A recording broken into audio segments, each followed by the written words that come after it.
Betul, Kemudian siangnya jam 1 siang, jam 2 siang ketemu dengan leader-leader seperti teman-teman ini. Saya sebelum di sini sama leader MCI, gitu kan. Kemudian kadang sama leader Japra, sama leader-leader Oriflame, sama wah masya Allah banyak sekali leader-leader di Indonesia ini. Ternyata ya yang orang bilang kenapa? Luar biasa semangatnya Teh Indari untuk berbagi. Amin. Jadi yang orang bilang bahwa perempuan itu tidak berbakat menjadi leader, itu siapa yang bilang seperti itu?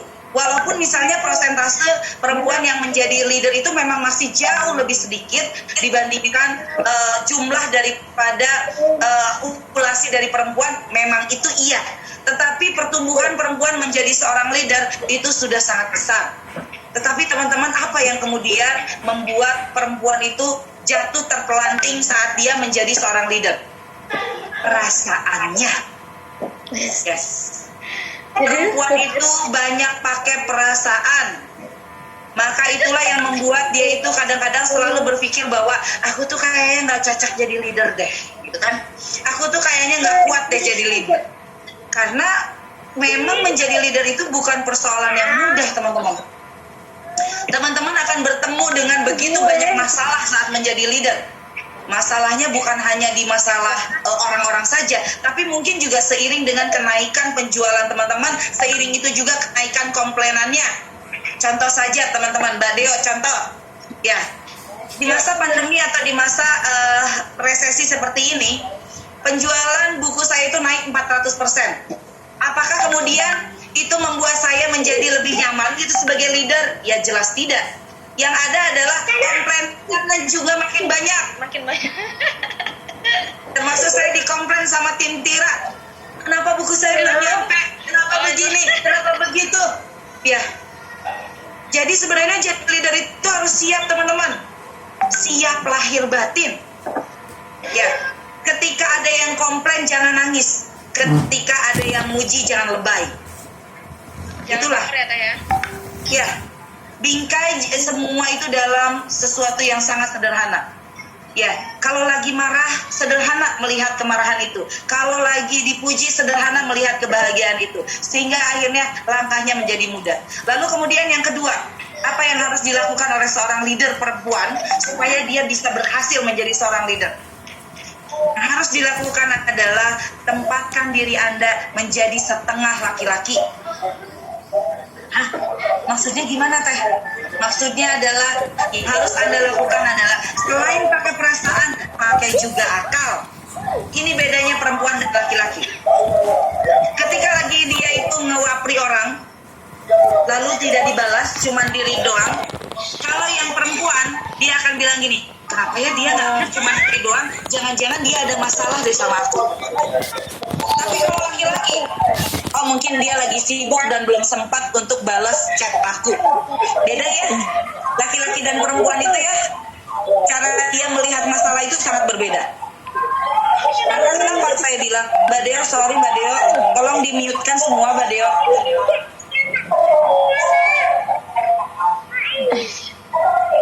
Sorry. Oke, selesai. Itulah kenapa saya bilang bahwa untuk menjadi leader yang sukses Anda harus jadi setengah laki-laki. Gunakan juga akal, bukan hanya pakai perasaan. Tapi hebatnya perasaan perempuan juga sebetulnya bagus kalau dipakai untuk itu. Karena perasaan perempuan itu luar biasa bisa mendekatkan. Makanya laki-laki saja kadang jatuh sama perempuan. Ada 3 hal yang membuat kejatuhan itu terlihat nyata. Harta, tahta, wanita. Makanya kalau kita ngomongin tentang wanita, salah satu mendekat seorang dengan perasaan. Maka alangkah eloknya ketika menjadi seorang leader, kita gunakan 2 ini. Ada perasaannya, tapi ada juga akalnya. Sehingga akhirnya kompetisi membuat Anda menjadi leader yang hebat. Ya. Lalu apalagi Teh yang harus dilakukan ketika kita mau menjadi seorang leader yang luar biasa bagi leader-leader yang lainnya? Tempatkan diri Anda menjadi seorang ibu. Ya, karena Anda adalah memang seorang ibu. Anda adalah madrasah ilmu pertama bagi jaringan Anda, bagi anak-anak yang tidak dilahirkan dari rahim Anda, tapi menyatu dalam bisnis yang sama. Seperti halnya seorang ibu, dia tahu kapan marahin anaknya, dia tahu kapan mendorong anaknya, dia tahu kapan memeluk anaknya, dia tahu kapan mungkin cubit anaknya.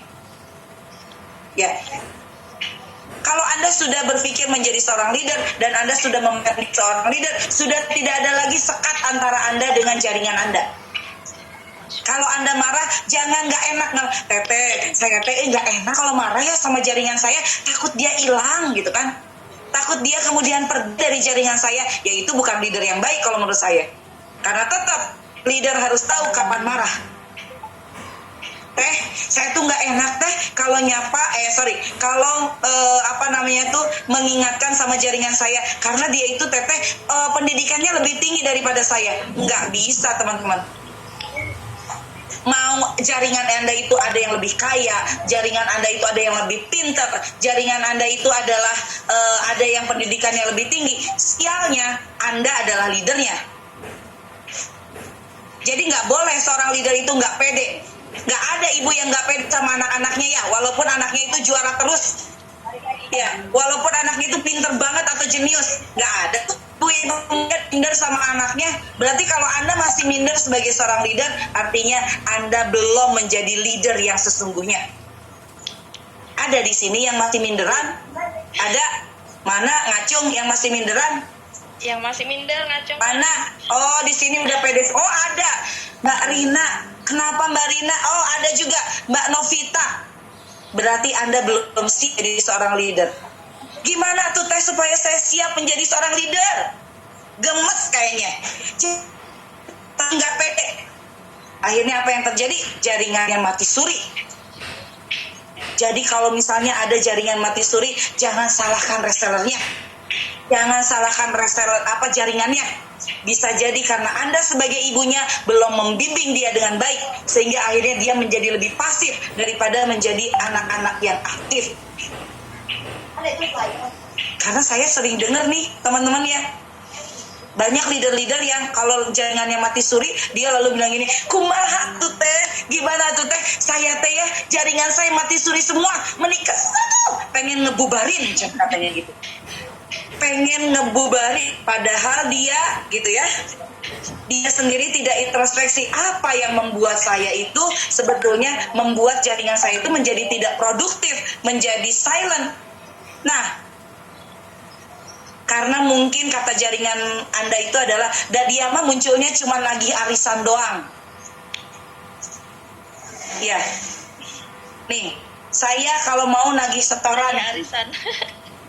Ya, karena saya lihat di sini ada teman-teman yang pakai konsep arisan ya. Hati-hati teman-teman. Kalau teman-teman bikin grup arisan, jangan muncul di grup hanya untuk nagih arisan.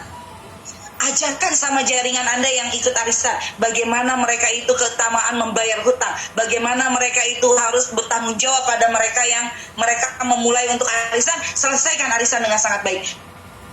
Dan mengikuti arisan, bagaimana mereka itu kalau tidak bayar itu, hisabnya luar biasa. Jadi jangan grup itu cuman ada Anda datang hanya untuk ingat hari ini setoran ya, ingat cuma datang cuma kayak gitu aja, malas. Ya. Jadi kalau misalnya nih jaringan Anda masih ada yang manja, masih ada yang baperan, masih ada yang keselan, masih ada yang mudah down, jangan-jangan Anda juga begitu loh sebagai ibunya. Karena yang mereka lakukan adalah meniru ibunya. Contoh, ada yang nanya kayak gini sama saya, saya pengen anak saya doyan baca. Sebelum saya kasih tips anak untuk doyan baca, saya tanya dulu ibunya. Ibunya doyan baca nggak? Itu saya sendiri juga nggak sempat baca, katanya. Kalau begitu, anak Anda tidak akan mungkin suka baca. Kenapa? Ibunya masih punya banyak alasan untuk membaca. Jadi ternyata teman-teman, ketika kita mau menjadi leader seperti apa, atau kita mau seperti apa, dulu diri kita menjadi itu. Ketika Anda ingin reseller Anda berprestasi, ketika Anda ingin reseller Anda produktif jualan, maka bentuk dulu diri Anda sebagai orang yang produktif jualan. Ya. Ketika Anda ingin bahwa konsisten itu dimiliki oleh para jaringan Anda, bentuk dulu diri Anda menjadi orang yang sangat konsisten. Enggak gampang, tapi harus bisa. Karena Anda ingin membentuk orang lain seperti itu. Makanya saya bilang kepada semua orang yang ingin menjadi leader, Anda akan sangat mudah mengelola sebanyak-banyaknya orang kalau Anda sudah bisa mengelola diri Anda sendiri.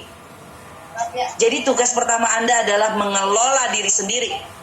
Lagi malas, kelola malasnya, jadi lebih rajin. Lagi nggak mood, kelola nggak moodnya. Kalau lagi malas baca, paksain untuk baca. Kelola diri Anda sendiri, baru Anda bisa mengelola lebih banyak orang lain. Ya, Masya Allah teman-teman. Ya, ternyata memang harus diri kita sendiri. Termasuk saya pernah bikin quote seperti ini. Mendidik anak itu dimulai dengan mendidik diri Anda sendiri.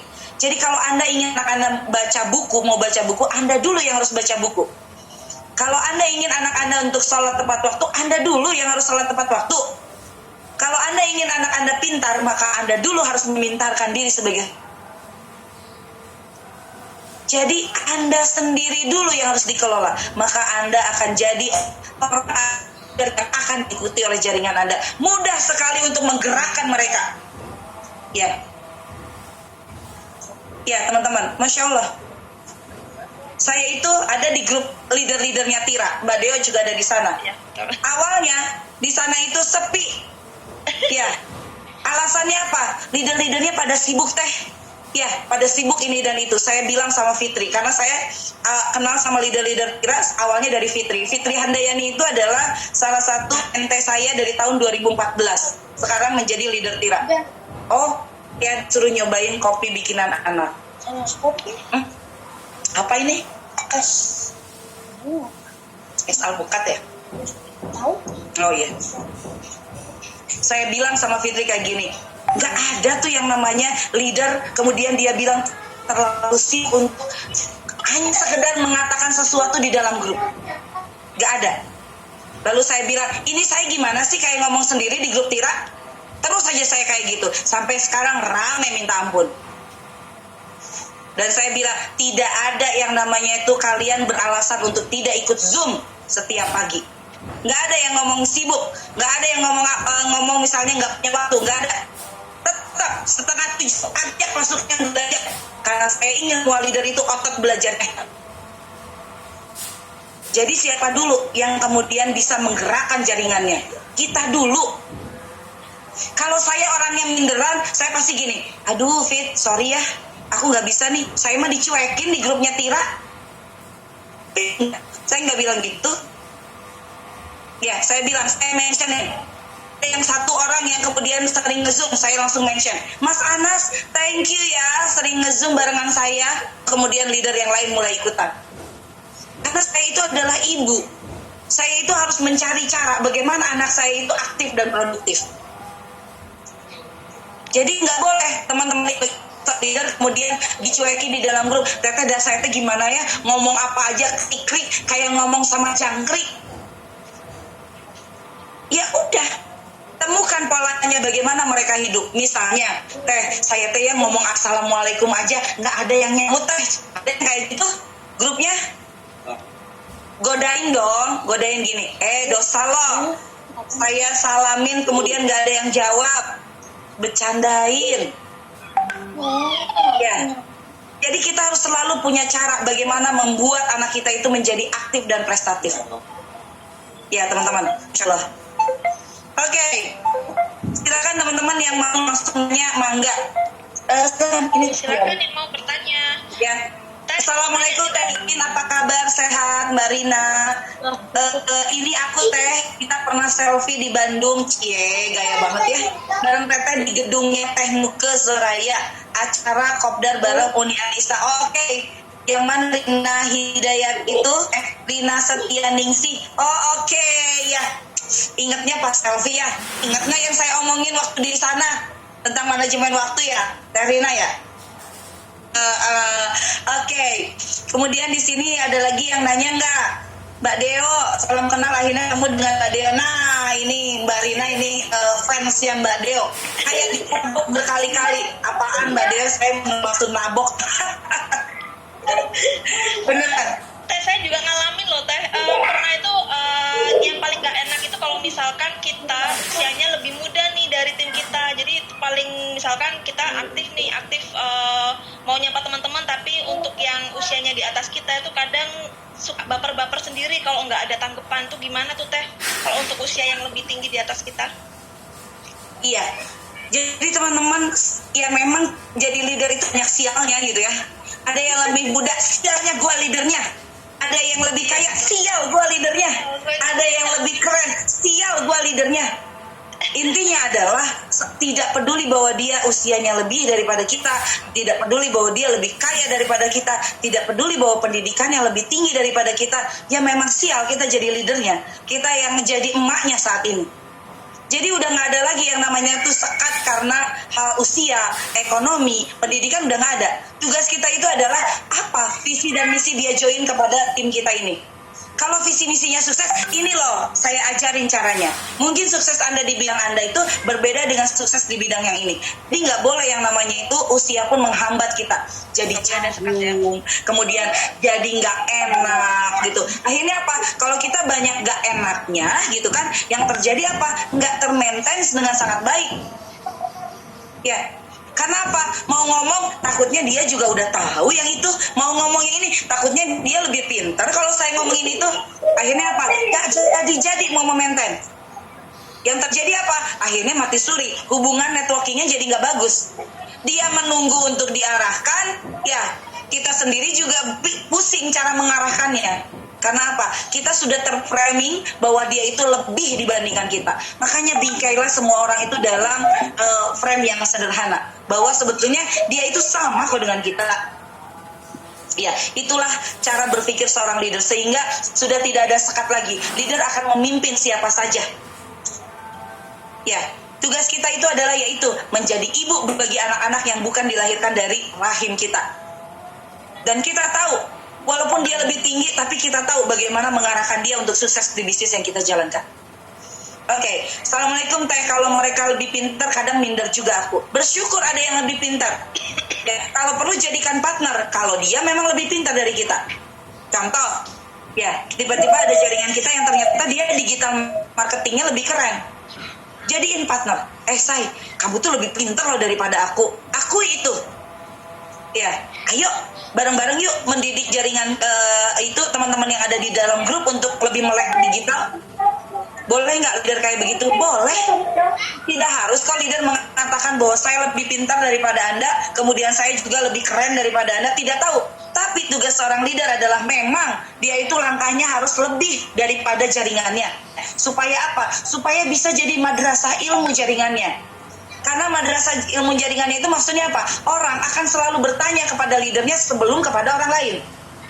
Ya, jadi leader itu wajib harus lebih pintar. Tapi kalau ada yang lebih pintar, bukan berarti kita jadi minder. Kita bisa belajar sama mereka yang lebih pintar di jaringan kita. Kalau kita bikin grup kita juga jadi keren. Yuk temenin aku ngajarin ibu-ibu yang ada di dalam grup. Boleh Teh kayak gitu? Boleh. Diminta isi sharing gitu ya Teh ya? Iya. Ya. Mbak Rina, kalau di grup ada yang nggak sevisi sama kita gimana Teh? Kalau kita udah lapri juga tapi dia tetap nggak enak nanggapin kita saat sapa-sapa di grup, kenapa dulu? Ya, nggak enaknya kenapa dulu? Kita harus tahu masalahnya ada di mana. Ya, nggak enaknya itu ada di mana? Itu kita harus tahu. Setidak sevisi itu seperti apa? Karena tugas kita itu adalah memang menyamakan frekuensi, menyamakan visi dan misi kita secara berulang-ulang, terus-menerus, konsisten, sampai akhirnya anak-anak kita itu tahu ibunya itu seperti apa dan mau kemana.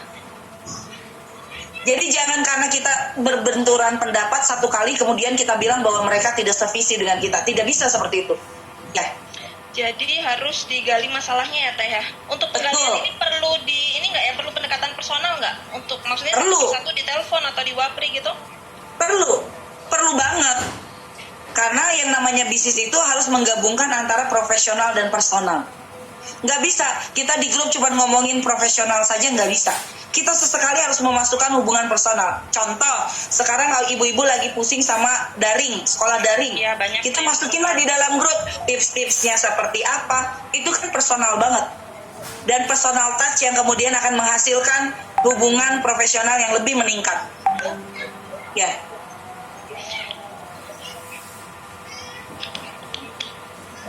Oke, jadi harus gali masalahnya dulu. Oh, Mbak Nur dulu, sorry kelewat. Saya mau tanya Bun, pernah satu kejadian di grup gak pernah nongol atau baca chat, pas isi materi giliran namanya gak dicawel, pas manggil isi grup marah. Nah itu penting sekali kita juga melakukan yang namanya itu pendekatan secara attitude.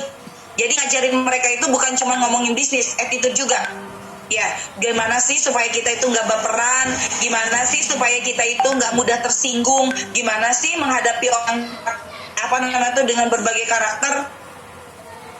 Kalau dia lagi marah, bilang aja, "Atuh sayang jangan marah. Dah aku teh lupa ini teh grupnya banyak." Makanya kalau gitu mah, yuk aktif di dalam grup. Ya, kalau dia marah, jangan kita juga jadikan baper.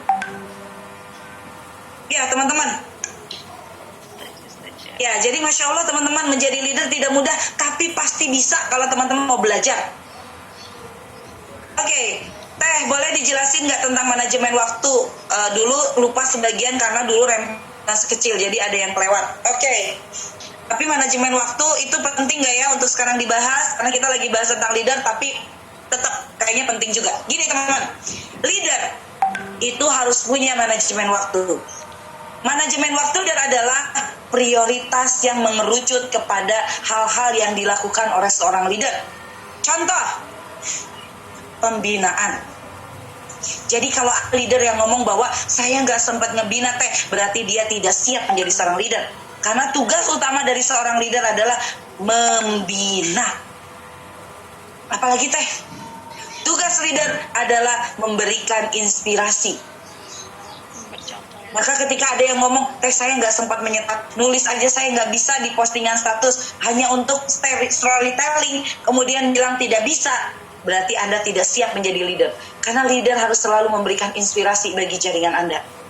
Apa jadinya kalau tulisan-tulisan Anda di Facebook itu adalah tulisan kemarahan, tulisan kebaperan yang cuman selfie doang, lagi makan bubur aja di foto. Tugas Anda adalah menginspirasi. Maka masukkan ke dalam tugas harian Anda itu adalah menginspirasi dengan posting storytelling di Facebook. Ya. Jadi leader itu sebenarnya tugas utamanya adalah hal-hal yang sifatnya strategis, bukan hal-hal yang sifatnya teknis. Makanya saya sering bilang kepada semua leader, kalau bisa leader itu ya selalu punya yang namanya asisten. Supaya dia itu nggak ngabisin waktu di depan gadget, tapi dia itu bisa berpikir untuk belajar. Saya nggak punya waktu Teh untuk belajar, karena saya itu untuk chat aja sampai ratusan chat.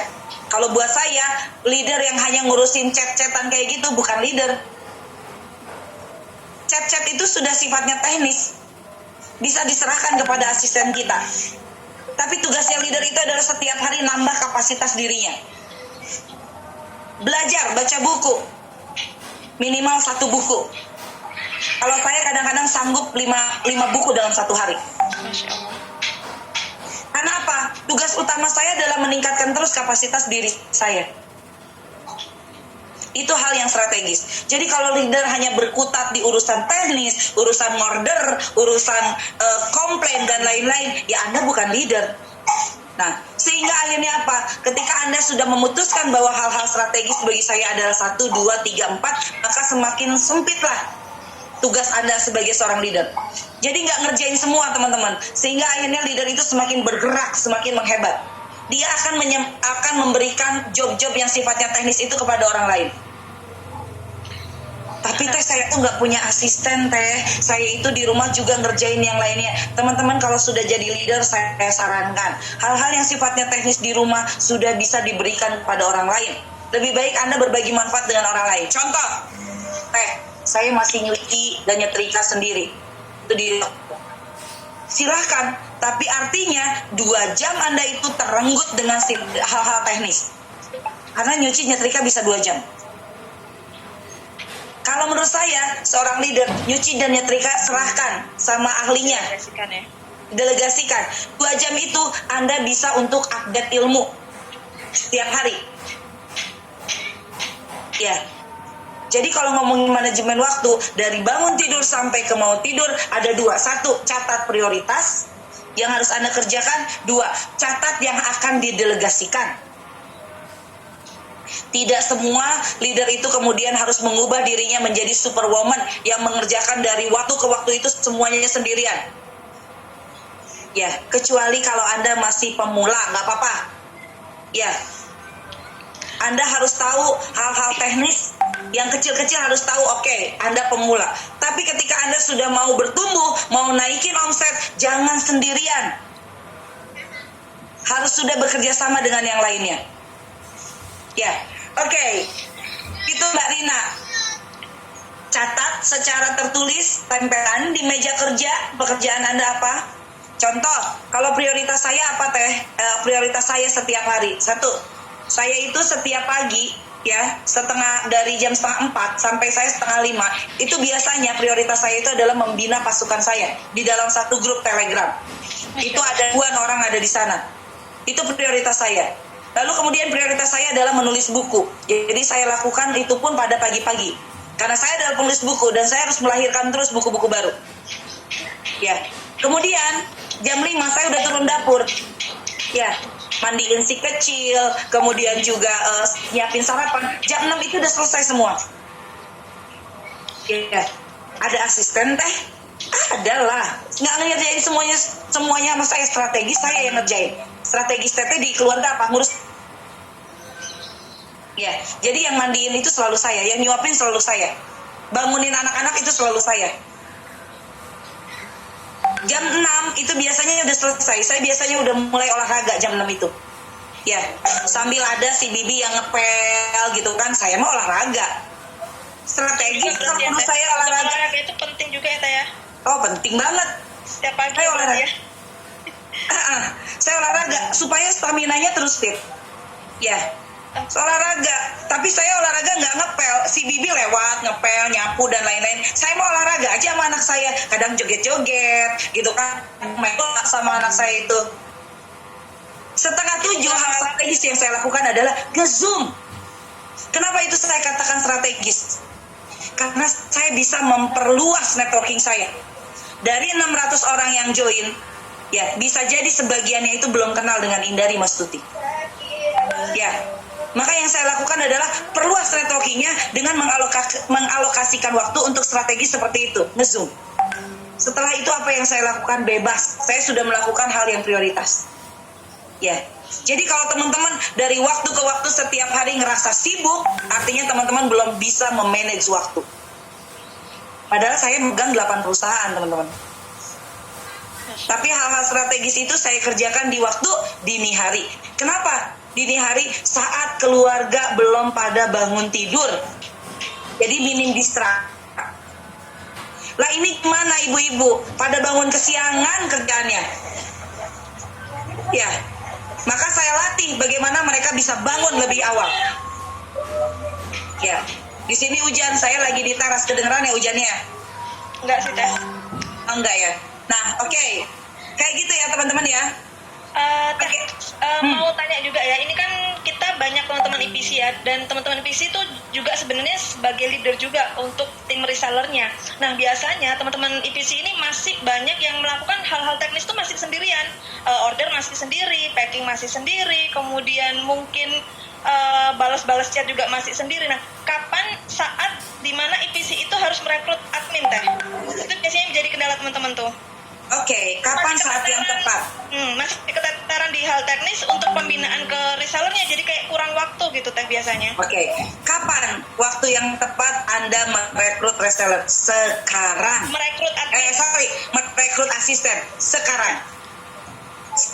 Jangan habiskan waktu Anda untuk hal-hal teknis. Miliki asisten sesegera mungkin kalau Anda mau bertumbuh. Karena Anda tidak akan bertumbuh kalau setiap hari sibuk dengan hal teknis.